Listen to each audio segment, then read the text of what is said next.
Hello friends, नमस्कार दोस्तों। Knowledge for life group में आपका हार्दिक स्वागत है। वेलकम। तो दोस्तों, आज हम हाइगेन के तरंगति सिद्धांत के द्वारा अपवर्तन की व्याख्या करेंगे। ठीक है, प्रीवियस वीडियो में परावर्तन की व्याख्या कर चुके हैं और आगे हम व्यतिकरण, विवर्तन और ध्रुवण को समझते जाएंगे। तो आज का टॉपिक है explanation of refraction by Huygens principle, यानी हाइगेन के सिद्धांत के द्वारा अपवर्तन की व्याख्या करना। ठीक है, तो दोस्तों अपवर्तन का नियम आप जानते हो शायद, जिसे हम स्नेल का नियम भी कहते हैं। प्रीवियस क्लासेज 11th में, 10th में या पहले भी आप पढ़ चुके हो, जिसे हम कहते हैं sine i upon sine r equals to mu, mu 21 या म्यू 12। म्यू 21 का मतलब जिस माध्यम में अपवर्तन की घटना हुई, 1 मतलब जहाँ से किरण क्या होती है, इमट यानी आपके इंसिडेंट होती है, यानी आपतित होती है। तो ये वाला जो फॉर्मूला है, ये अभी तक आपने प्रूव नहीं किया है कभी, केवल और केवल डायरेक्ट पढ़ते ही हैं। आया कैसे, इसको हम आज प्रूफ के रूप में प्रूव करेंगे। तो इसके लिए क्या है, एज शोन इन फिगर। तो प्रीवियस वीडियो में जब हमने परावर्तन की व्याख्या की थी, उसके लिए हमने दर्पण लिया था, और यहाँ हम अपवर्तन की व्याख्या करने के लिए क्या लेंगे, लेंस लेते हैं। तो यहाँ हम ये एक लेंस ले लेते हैं, यूँ इस तरह से मान लीजिए ये हमने एक लेंस ले लिया, थोड़ा सा थिकनेस वाला है। ठीक है, और इस पर ये 2 रे इंसिडेंट हो रही हैं, 1 और 2। ठीक है, और ये जो इसका पार्ट है, जो रिफ्रैक्टिंग पार्ट है, यानी अपवर्तक जो सतह है, उस अपवर्तक सतह को हम दोस्तों यहाँ क्या कह रहे हैं, एक्स वाई। क्या कह रहे हैं, एक्स वाई। ठीक है, तो as shown in figure X Y is the plane surface. X Y क्या है, एक प्लेन सरफेस है that separates the denser medium of refractive index mu from rarer medium, यानी विरल माध्यम और सघन माध्यम को 2 भागों में विभक्त। इसकी मैं हिंदी भी अभी बीच बीच में साथ साथ लिखते जाऊंगा। तो हम यहाँ 2 माध्यम ले रहे हैं। ये वाला जो मीडियम है, ये दोस्तों हम ले लेते हैं म्यू1। म्यू1 कौन सा है, विरल माध्यम। ये कौन सा है दोस्तों, विरल माध्यम, रेयरर मीडियम। ठीक है, और ये जो अंदर वाला जो है, जो कांच का है, ये हम ले लेते हैं म्यू2, और इसको हम कह देते हैं सघन माध्यम, यानी डेंसर मीडियम। क्लियर है। तो जब कोई रे रेयरर से डेंसर में जाती है, यानी कि किधर से किधर जाए, विरल माध्यम से सघन माध्यम में जाती है, तो जानी तो सीधी चाहिए, ये रे जानी तो यूं चाहिए, यूं जानी चाहिए।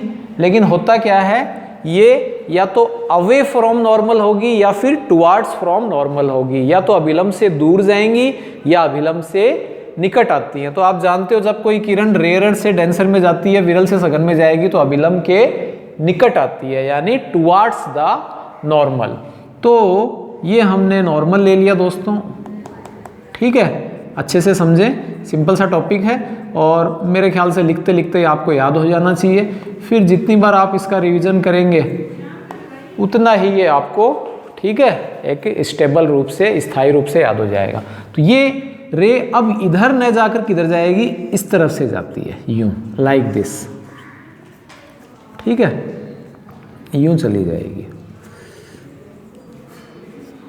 यूं। तो ये 1 और 2 इंसिडेंट रे, और 1 डैश और 2 डैश कौन सी हो गई दोस्तों, रिफ्रैक्टेड रे, यानी अपवर्तित किरणें। अब ये जो अभिलंब है और ये आपतन कोण है, इसके बीच में एंगल कितना हो गया, I। और ये आप जानते हैं, जो भी समांतर किरणें हैं या जो भी इंसिडेंट रे है, उनके लिए कोई ना कोई हम वेव फ्रंट लेते हैं, चाहे वो स्फेरिकल ले लीजिए, चाहे वो सिलेंड्रिकल ले लीजिए, और चाहे वो प्लेन ले लीजिए। तो यहाँ हम जब ये पैरेलल हैं तो हम कौन सी वेव फ्रंट ले रहे हैं, प्लेन वेव फ्रंट ले रहे हैं, और ये प्लेन वेव फ्रंट हमने क्या कह दिया, ए बी कह देते हैं। क्लियर। और यहाँ जो है ये आपके ए डैश बी डैश, ये रिफ्रैक्टेड रे के लिए, तो यही बातें इसमें लिख रखी हैं, साथ साथ समझ लेते हैं, सिंपल सा है। ये हो गया plane surface that separates the denser medium of refractive index mu, refractive index mu जो जिसमें इनका अलग अलग है, फ्रॉम रेयरर मीडियम। रेयरर और डेंसर मीडियम को ये एक्स वाई जो प्लेन है ये क्या कर रही है, सेपरेट कर रही है, अलग अलग कर रही है। Clear. A B is the wave front, A B एक वेव फ्रंट है यानी तरंगाग्र है, which is incident upon the plane X Y at any angle B A dash. कौन सा हो गया, बी ए डैश, ठीक है, जो कि एंगल बनाती है B A dash will be the angle incident and 1 and 2 are the incident ray perpendicular to the wave front A B. 1 और 2 आपतित किरणें हैं जो कि ए बी जो तरंगाग्र है उसके लंबवत है। अब दोस्तों फिर से क्लियर कर लीजिए, प्रीवियस वीडियो में क्लियर किया जा चुका है, ये वाला एंगल आई है तो ये वाला एंगल कितना हो गया, 90 माइनस आई। अब ये टोटल एंगल 90 डिग्री है तो ये वाला एंगल कितना हो गया, आई हो गया, यही लिख रखा है, B A dash angle I, B A dash angle क्या हो गया, आई हो गया। क्लियर। तो चित्रानुसार एक्स वाई तल, एक्स वाई तल सघन माध्यम व विरल माध्यम जो कि किसका है, म्यू अपवर्तनांक का है, जो कि म्यू अपवर्तनांक का है, 2 भागों में विभक्त करता है, 2 भागों में विभक्त करता है। कौन विभक्त कर रहा है, ये एक्स वाई प्लेन है। तो एक्स वाई तल सघन माध्यम व विरल माध्यम जो कि म्यू अपवर्तनांक का है, इसको ब्रैकेट में बंद कर दीजिए, सघन माध्यम व विरल माध्यम 2 भागों में विभक्त करता है। Clear. And A B is the wave front, A B एक क्या है दोस्तों, तरंगाग्र है, ए बी क्या है, तरंगाग्र है, which is incident upon the plane X Y as the angle B A dash, जो कि आपतन कोण कौन सा है, बी ए डैश यानी कोण आई, ठीक है, एंगल ऑफ इंसिडेंट जो कि आपतन कोण तल के साथ बनाता है, ठीक है, जो कि आपतन कोण इसके साथ तल के साथ बनाता है। बना लिया। फिर इसके अंदर क्या है, 1 and 2 the incident rays perpendicular, 1 and 2 आपतित किरणें ए बी तरंगाग्र के लंबवत होती हैं। कैसी होती हैं, लंबवत होती हैं। A and B incident rays perpendicular to the wave front. Clear दोस्तों, तो ये आप लिख लीजिए। हाँ तो दोस्तों अब आप देख रहे हो कि हाइगेन जो प्रिंसिपल, अकॉर्डिंग टू द हाइगेन principle, each point of the wave front के जो भी पॉइंट हैं वो एज ए सोर्स की तरह बिहेव करते हैं। और वो कौन से सोर्स हैं, सेकेंडरी सोर्स हैं। ये पहले भी क्लियर किया जा चुका है। Secondary source of secondary wavelets. Suppose the secondary wavelets emitted from point P, यानी B से एमिट हो रहे हैं, reaches the point A dash point पर पहुंच रहे हैं at the plane XY at time T। और हम जानते हैं जब कभी भी अपवर्तन की घटना होती है यानी फिनोमिना ऑफ रिफ्रैक्शन, तो उसमें जो स्पीड ऑफ लाइट है वो चेंज हो जाएगी। तो स्पीड ऑफ लाइट जो ये रेयरर है मीडियम, इसमें मान लीजिए C1 है और इसके अंदर कितनी है, C2 है। ये हम इस तरह से एज्यूम कर लें। तो हाइगेन के सिद्धांतानुसार, हाइगेन के सिद्धांतानुसार, सिद्धांत के अनुसार तरंगाग्र AB का प्रत्येक बिंदु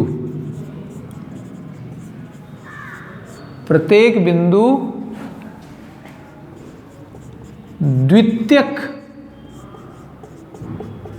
तरंगिकाओं के स्रोत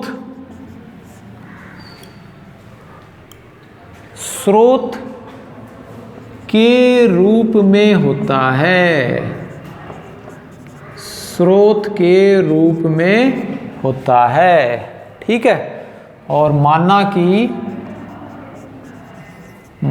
कि द्वितीयक तरंगिकाएं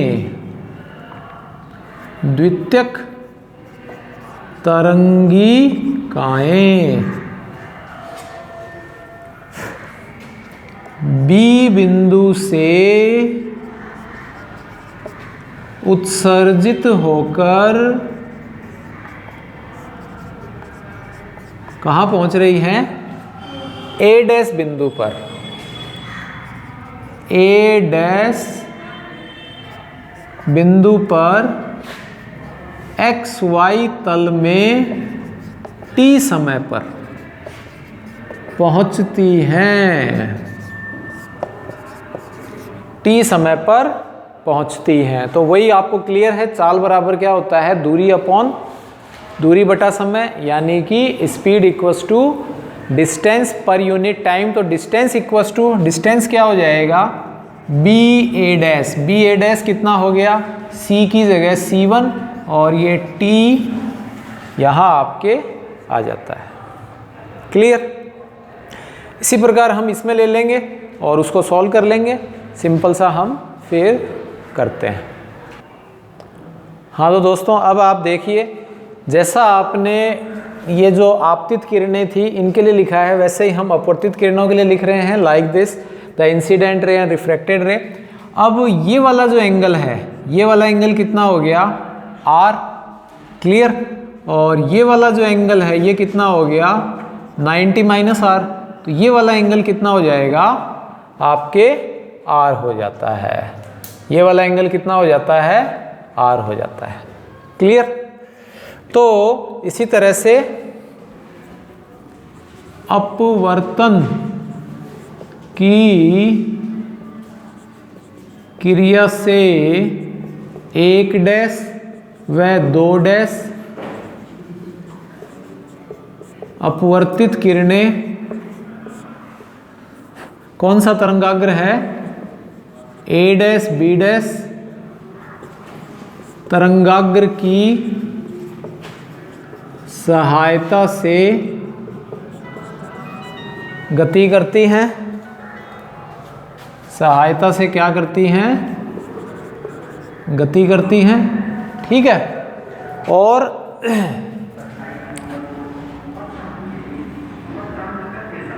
यह तरंगाग्र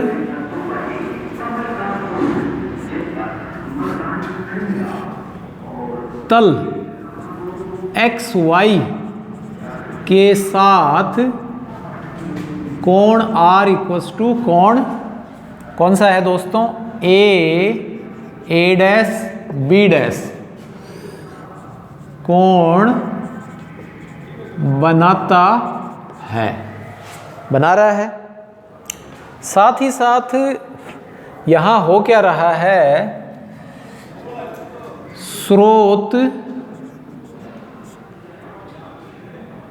ये जो आपके तरंगाग्र है, तरंगाग्र A डैश B डैश द्वितीयक स्रोत की तरह व्यवहार करते हैं। किसकी तरह व्यवहार करेंगे? द्वितीयक स्रोत की तरह। क्यों? तो t समय पर, तो दोस्तों किस पर? t समय पर दूरी a b डैश, कौन सी दूरी है? a b dash. तो a b डैश दूरी कितनी हो जाएगी? c2t। कितनी हो जाएगी दोस्तों? c2t। जैसे c1 लिखा था ना, तो c1 की जगह क्या हो जाएगा? c2। क्यों? क्योंकि रिफ्रैक्शन में बार बार आपको बताया जा रहा है जो स्पीड है वो चेंज होती है, स्पीड है वो चेंज होती है। तो दोस्तों इसमें क्या आएगा फिर? ये अपने आगे इसको थोड़ा इंग्लिश में आप लिखें तो लिख लीजिए, अदरवाइज मैं आपको समझाए। चलो लिख लेते हैं। The process of refraction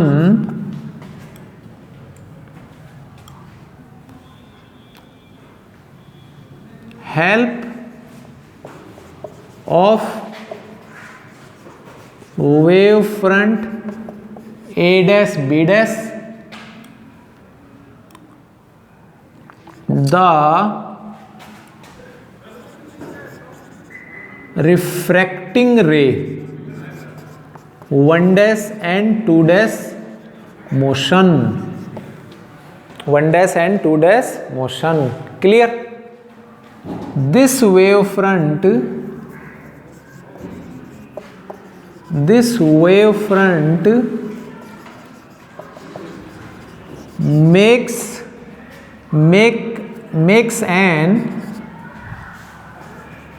makes an angle from plane xy, क्या आ जाएगा? As angle r equals to angle a dash b। Clear? So and wave front a dash b dash behave as a secondary source, as a secondary source. ठीक है? तो ये जो distance है A B dash equals to c2t हो जाएगी। फिर हम दोस्तों क्या करें? स्नेल लॉ को यहाँ फॉलो करना है। तो स्नेल लॉ के लिए आपके क्या आ जाएगा? आपके दो ट्राइंगल दिखाई दे रहे हैं, तो ट्राइंगल या फ्रॉम ट्राइंगल कौन सा ले लें? B A dash. तो इससे हम क्या ले लेते हैं? साइन आई। इससे हम क्या ले लेंगे? साइन आई। तो साइन आई इक्वल्स टू क्या हो जाएगा? परपेंडिकुलर अपॉन हाइपोटेनस, यानी B A dash upon A dash. Clear? और बी ए डैश कितना है? ये इक्वेशन 1 में क्लियर कर चुके हैं। क्या हो जाएगा? c1t A dash. और फ्रॉम ट्राइंगल नीचे वाला ले लीजिए, A B dash A dash, A B dash A dash, या इसको बीच में ले रहे हैं तो A dash B dash, A dash B dash. Sine r equals to क्या आ जाएगा? A B dash upon A dash. ये हो गया c2t upon A dash. Clear? फिर क्या करें? इक्वेशन 1 में 2 का हम डिवाइड कर देते हैं। क्यों? क्या कर दें? Divided equation 2 in equation 1। समीकरण 2 में 1 का, समीकरण 1 में 2 का। ठीक है? बोला जो है वो सही बोला है, उसका लिखा या उल्टा है। इक्वेशन 1 डिवाइडेड इक्वेशन 2, तो ये हो गया sine i upon sine r equals to हो गया c1t अपॉन ए डैश, और ये हो जाएगा अपॉन में c2t ए डैश कट गया, t से t कट गया। तो sine i upon sine r equals to C1 upon C2 हो जाता है।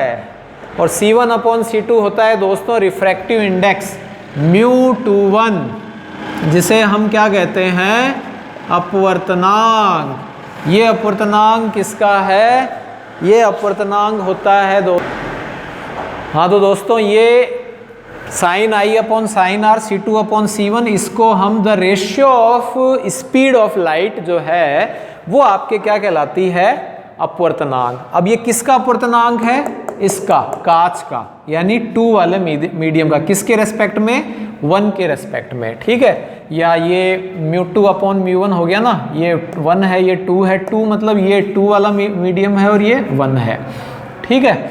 या इसको हम जैसे भी लिखना चाहें, डेंसर टू रेयरर ऐसे भी लिख सकते हो। तो ये क्या है दोस्तों, इट्स ए इक्वेशन या it's a equation of Snell law. किसकी इक्वेशन है ये, स्नेल के नियम की इक्वेशन है, ठीक है, जो कि अपवर्तन का नियम है, जो कि किसका नियम है, अपवर्तन का नियम है। It's the rule of refraction. जानते हो आप sine i upon sine r equals to mu. आज तक आप इसको केवल पढ़ते ही थे, ठीक है, और आज हमने इसको प्रूव करके भी देख लिया। तो आपको ये आई होप वीडियो समझ में आ गया होगा। फिर भी कोई बात है तो कमेंट करके बताएं। Thanks for watching.